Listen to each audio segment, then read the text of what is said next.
Today, Pringles is one of the most famous chips in the world. You can find it in almost every supermarket. But what many people don't know is something surprising. Pringles is not actually a real potato chips.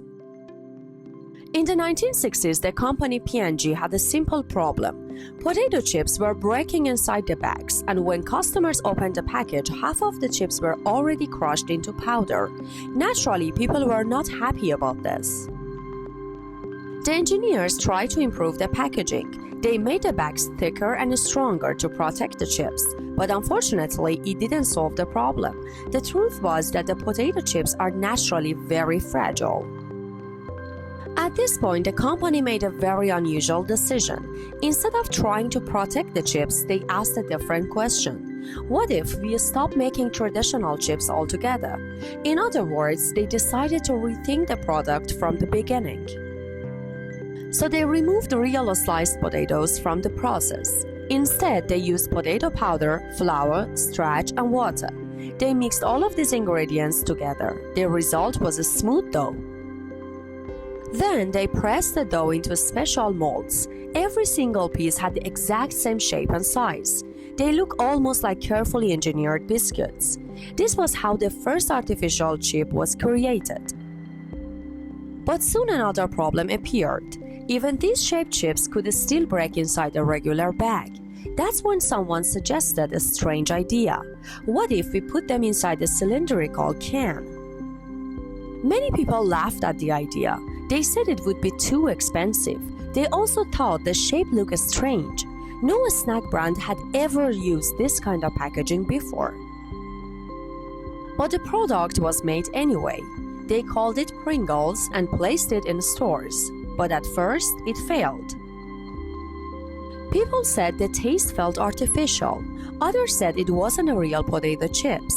It was also more expensive than normal chips. Because of this, the sales were almost zero. The company was very close to canceling the whole project. Many people inside the company believed it was just another failed product. They were ready to shut it down completely. Then a marketing manager noticed something important. He said the problem wasn't that the product was different. The real problem was that they were trying to act like everyone else. Their difference should actually be their strength. So the marketing strategy changed. Instead of saying it was a better chips, they focused on what made it unique.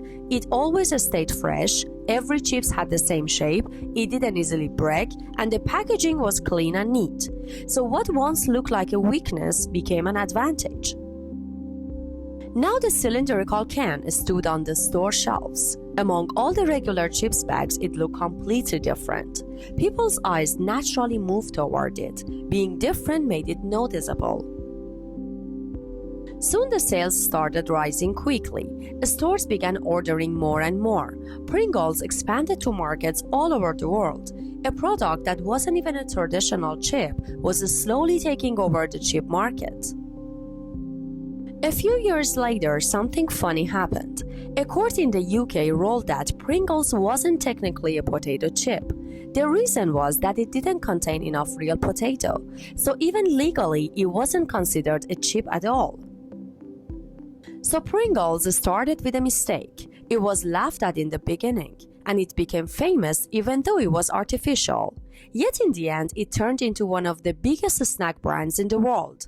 Sometimes success doesn't come from being better, it comes from being different.